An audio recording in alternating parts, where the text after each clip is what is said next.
Hello friend, तो कैसे हो आप सब। उम्मीद करती हूँ आप लोग बहुत ही अच्छे होंगे। तो फ्रेंड, जैसा कि मैं बताना चाहूँगी शहीद भगत सिंह के बारे में पूरी जानकारी दूंगी। और आप लोग वीडियो को पूरा वॉच करना, तभी आप लोग समझ पाएंगे। ठीक है फ्रेंड, तो चल रही हूँ स्टार्ट करने। उस दिन सुबह बीरा स्कूल के लिए कहकर घर से निकला। संध्या हो गई लेकिन घर नहीं लौटा। जलियांवाला बाग की घटना से हम सभी दुखी और घबराए हुए थे। काफ़ी देर रात बीते वह गुमसुम सा घर आया। मैंने कहा, कहाँ गया था बीरा? सब जगह तुझे ढूंढा। चल फल खा ले। सब फा फा का कर रो उठा। मैंने उसे आमतौर पर कभी रोते हुए नहीं देखा था। उसने अपनी नेकर की जेब से एक शीशी निकाली जिसमें मिट्टी भरी हुई थी। उसने कहा, मिट्टी नहीं अमरो, यह शहीदों का खून है। उस शीशी से वह रोज खेलता, उसे चूमता और उसमें भरी हुई मिट्टी से तिलक लगाता, फिर स्कूल जाता। भगत सिंह की बड़ी बहन अमरो के संस्मरण। अमरो का यही वीरा आगे चलकर महान क्रांतिकारी भगत सिंह के नाम से विख्यात हुआ। भगत सिंह का जन्म लायकपुर, जो अब पाकिस्तान में है, जिले में 28 सितंबर 1907 को हुआ था। उस समय पूरे देश में अंग्रेजी शासन के खिलाफ विद्रोह की ज्वाला धधक रही थी। उनसे पिता किशन सिंह अपने चारों भाइयों के साथ लाहौर की सेंट्रल जेल में बंद थे। माँ विद्यावती ने अत्यंत लाड दुलार के साथ उनका पालन पोषण किया।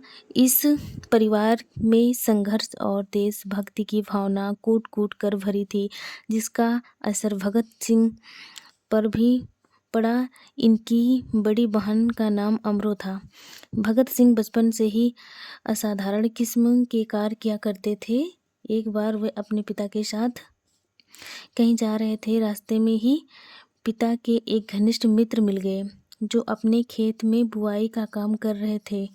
मित्र को पाकर उनसे हालचाल पूछने लगे। भगत सिंह वही खेत में छोटे छोटे तिनके रोपने लगे।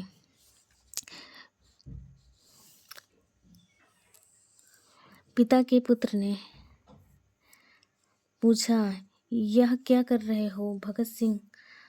बालक भगत सिंह का उत्तर था, बंदूकें बो रहा हूँ। भगत सिंह जैसे जैसे बड़े होते गए, उनकी विशिष्टताएं उजागर होती गई। और इसी समय अंग्रेजी सरकार द्वारा एक कानून लाया गया, रॉलेट एक्ट। इस कानून का पूरे देश में विरोध किया जा रहा था। इसी कानून के विरोध में 13 अप्रैल 1919 को अमृतसर के जलियांवाला बाग में एक सभा हो रही थी। अचानक अंग्रेज पुलिस आई और चारों ओर से प्रदर्शनकारियों को घेर लिया। पुलिस अधिकारी जनरल डायर ने गोली चलाने का आदेश दे दिया। सैकड़ों मासूम मारे गए। इस घटना ने पूरे राष्ट्र को झकझोर कर रख दिया। भगत सिंह के बालमन पर इस घटना का इतना गहरा असर पड़ा कि उन्होंने बाग की मिट्टी लेकर देश के लिए बलिदान होने की शपथ ली। आरंभिक पढ़ाई पूरी करने के बाद भगत सिंह अपने आगे की शिक्षा के लिए नेशनल कॉलेज लाहौर गए। वहां उनकी मुलाकात सुखदेव और यशपाल से हुई। तीनों मित्र बन गए और क्रांतिकारी गतिविधियों में बढ़ चढ़कर भाग लेने लगे। भगत सिंह जब बीए में पढ़ रहे थे, तभी उनके पिताजी उनके विवाह की चर्चा छेड़ी और भगत सिंह को एक पत्र लिखा। पत्र पढ़कर भगत सिंह बहुत दुखी हुए और उन्होंने दोस्तों से कहा, दोस्तों, मैं आपको बता दूं कि अगर मेरी शादी गुलाम भारत में हुई तो मेरी दुल्हन सिर्फ मौत होगी। बारात 100 यात्रा बनेगी और बाराती होंगे शहीद। पिताजी के पत्र का जवाब देते हुए उन्होंने लिखा, यह वक्त शादी का नहीं, देश हमें पुकार रहा है। मैंने तन मन और धन से राष्ट्र सेवा करने की सौगंध खाई है। मुझे विवाह बंधन में न बांधें, बल्कि आशीर्वाद दें कि मैं अपने आदर्श पर टिका रहूं। सन 1926 में उन्होंने लाहौर में नौजवान सभा का गठन किया। इस सभा का उद्देश्य था स्वतंत्र भारत की स्थापना, एक अखंड राष्ट्र के निर्माण के लिए देश के नौजवानों में देशभक्ति की भावना जागृत करना, आर्थिक, सामाजिक और औद्योगिक क्षेत्रों के आंदोलनों में सहयोग प्रदान करना, किसानों और मजदूरों को संगठित करना। इसी बीच भगत सिंह की मुलाकात प्रसिद्ध क्रांतिकारी एवं देश के भक्त गणेश शंकर विद्यार्थी से कानपुर में हुई। गणेश शंकर विद्यार्थी उस समय अपनी प्रखर पत्रकारिता से जनमानस को उद्वेलित करने का काम कर रहे थे। भगत सिंह उनके विचारों से इतने प्रभावित हुए कि कानपुर में ही उनके साथ मिलकर क्रांतिकारी गतिविधियों का संचालन करने लगे, लेकिन दादी माँ की अस्वस्थता के कारण उन्हें लाहौर लौटना पड़ा। लाहौर में उस समय क्रांतिकारी गतिविधियाँ हिंदुस्तान रिपब्लिक एसोसिएशन के बैनर तले संचालित हो रही थी। भगत सिंह को एसोसिएशन का मंत्री बनाया गया। 30 अक्टूबर 1928 को लाहौर में साइमन कमीशन आने वाला था। भगत सिंह ने कमीशन के बहिष्कार की योजना बनाई। लाला लाजपत राय की अध्यक्षता में साइमन कमीशन का डटकर विरोध किया गया। साइमन वापस जाओ और इनकलाब जिंदाबाद के नारे लगाए गए। निरीह प्रदर्शनकारियों पर अंग्रेज पुलिस ने बर्बरतापूर्वक लाठीचार्ज किया। लाला लाजपत राय के सिर में गंभीर चोटें आई, जो बाद में उनकी मृत्यु का कारण बनी। इस घटना से भगत सिंह व्यथित हो गए। आक्रोश में आकर उन्होंने पुलिस कमिश्नर सैंडर्स की हत्या कर दी और लाहौर से अंग्रेजों को चकमा देते हुए भाग निकले।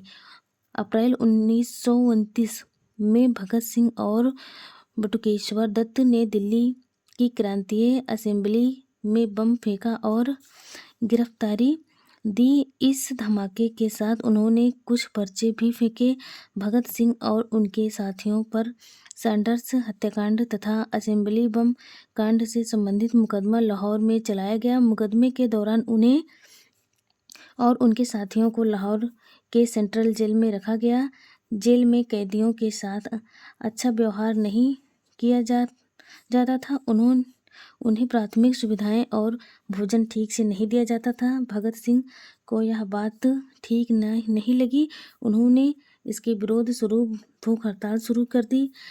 आखिर अंग्रेजी सरकार को उनके आगे झुकना पड़ा और कैदियों को बेहतर सुविधाएं मिलने लगी।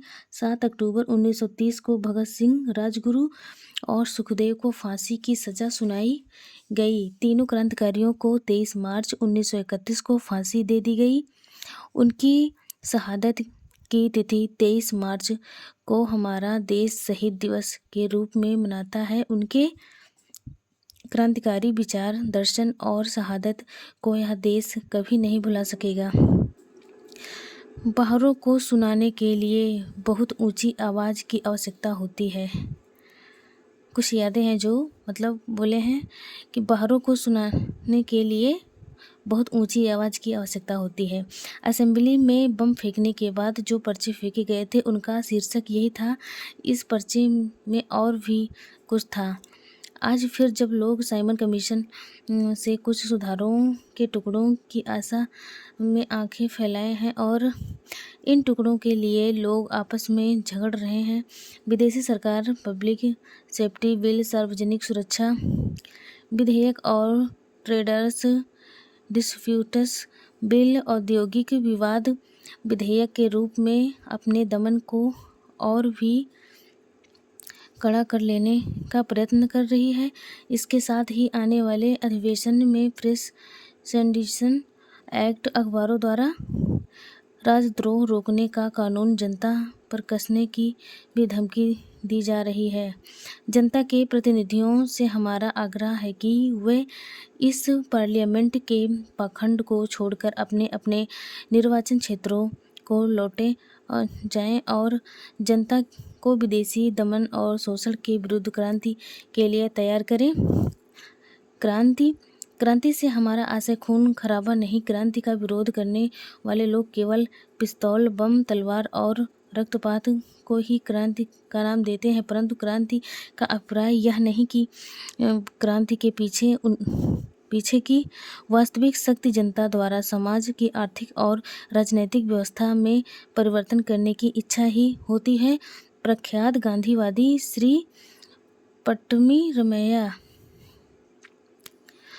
उस समय भगत सिंह का नाम सारे देश में गांधी जी की तरह ही लोकप्रिय हो गया था। बालकृष्ण शर्मा नवीन किसी भी देश का युवक जितना सच्चा, चरित्रवान, संतोषी, आदर्शवादी, उत्सुक और निखरा हुआ तब तो स्वर्ण हो सकता है। भगत सिंह वैसा ही है। यदि भगत सिंह लॉर्ड इरविन का पुत्र होता तो हमें विश्वास वे भी उसे प्यार करते। वह बड़ा ही सुसंस्कृत, भोला भाला नौजवान है। वह हमारी वत्सलता, स्नेह, अपार वात्सल्य और प्यार का व्यक्त रूप है। जेल में जो महिला कर्मचारी भगत सिंह की कोठरी की सफाई करने जाती थी उसे भगत सिंह प्यार से बेबे कहते थे। आप इसे बेबे क्यों कहते हैं? एक दिन किसी जेल अधिकारी ने पूछा तो वह बोले, जमीन में सिर्फ 2 व्यक्तियों ने ही मेरी गंदगी उठाने का काम किया है, एक बचपन में मेरी माँ ने और जवानी में इस माँ ने। इसलिए दोनों माताओं को प्यार से मैं बेबे कहता हूँ।